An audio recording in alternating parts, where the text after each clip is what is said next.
श्री शिवाय नमस्तुभ्यम। हर हर महादेव। पूर्णिमा पर क्यों सुनी जाती है सत्यनारायण व्रत कथा? तो आइए जानते हैं। वीडियो में एंड तक बने रहे। चैनल को लाइक और सब्सक्राइब करें।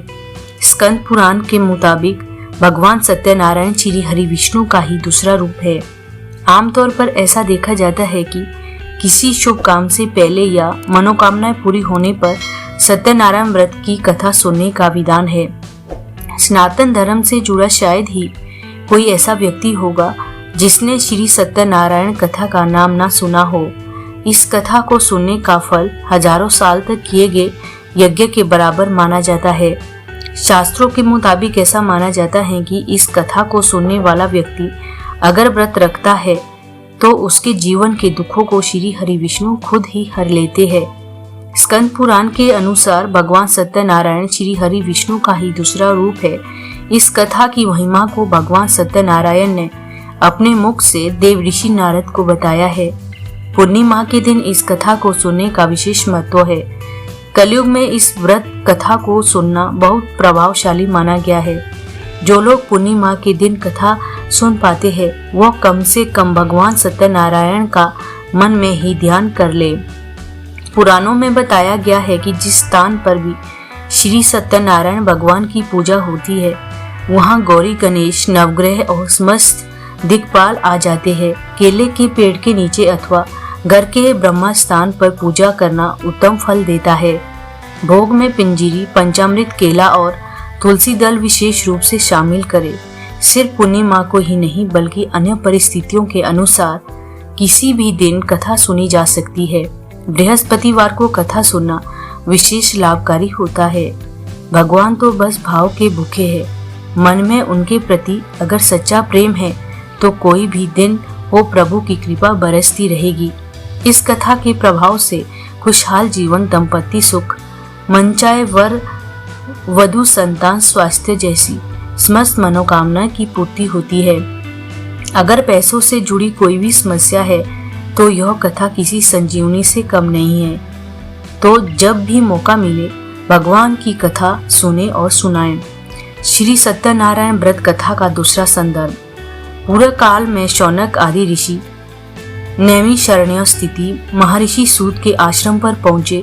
ऋषिगण महर्षि सूत से प्रश्न करते हैं कि लौकिक कष्ट मुक्ति, सांसारिक सुख समृद्धि एवं पारलौकिक लक्ष्य की सिद्धि के लिए सरल उपाय क्या है। महर्षि सूत शौनका आदि ऋषियों को बताते हैं कि ऐसा ही प्रश्न नारद जी ने भगवान विष्णु से किया था। भगवान विष्णु ने नारद जी को बताया कि लौकिक कलेश मुक्ति, सांसारिक सुख समृद्धि एवं पारलौकिक लक्ष्य सिद्धि के लिए एक ही राजमार्ग है, वह है सत्यनारायण व्रत। सत्यनारायण का अर्थ है सत्याचरण, सत्याग्रह, सत्यनिष्ठा। संसार में सुख समृद्धि की प्राप्ति सत्याचरण द्वारा ही संभव है। सत्य ही ईश्वर है। सत्याचरण का अर्थ ईश्वर आराधना, भगवत पूजा। सत्यनारायण व्रत कथा के पात्र दो कोटि में आते हैं, निष्ठावान सत्यव्रती एवं स्वार्थबुद्ध सत्यव्रती। शांतनु काष्ठ विक्रेता भील एवं राजा उल्कामुख निष्ठावान सत्यव्रती थे।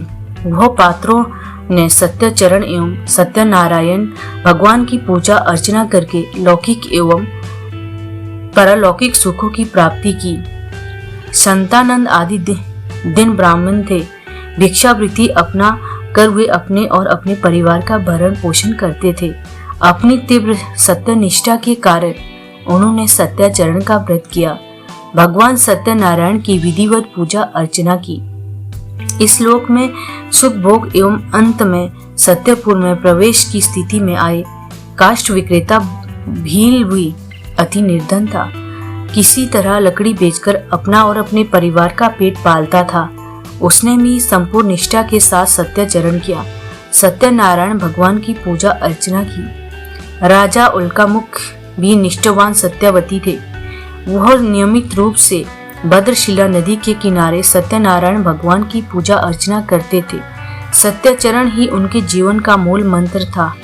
दूसरी तरफ साधु वाणिक एवं राजा तुंगध्वज स्वार्थ बुद्ध कोटि के सत्यव्रती थे। स्वार्थ साधन हेतु बांधे होकर उन दोनों पात्रों ने सत्याचरण किया। सत्यनारायण भगवान की पूजा अर्चना की। साधु वाणिक ने की सत्यनारायण भगवान में निष्ठा नहीं थी। सत्यनारायण पूजा अर्चना का संकल्प लेने के उपरांत उनके परिवार में कलावती नामक कन्या रतन का जन्म हुआ। कन्या रतन के पश्चात उसने अपने संकल्प को भुला दिया और सत्यनारायण भगवान की पूजा नहीं की।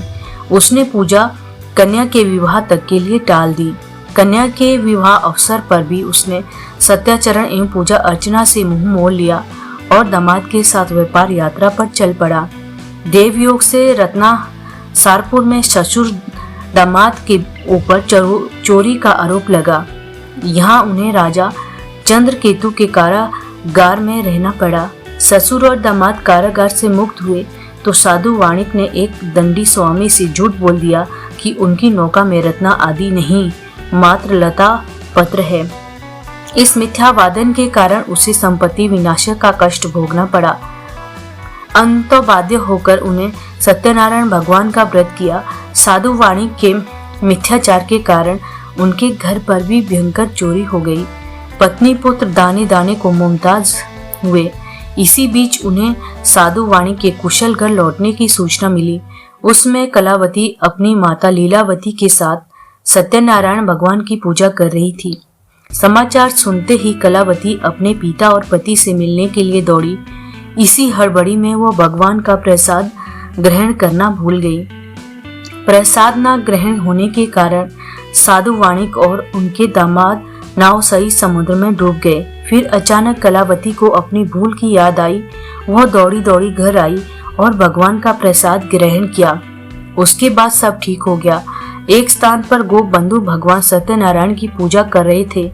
राजसता मंदाद तुंग ध्वज तो पूजा स्थल पर गए और ना ही गोप बंधुओं द्वारा प्रदत्त भगवान का प्रसाद ग्रहण किया। इसीलिए उन्हें कष्ट भोगना पड़ा।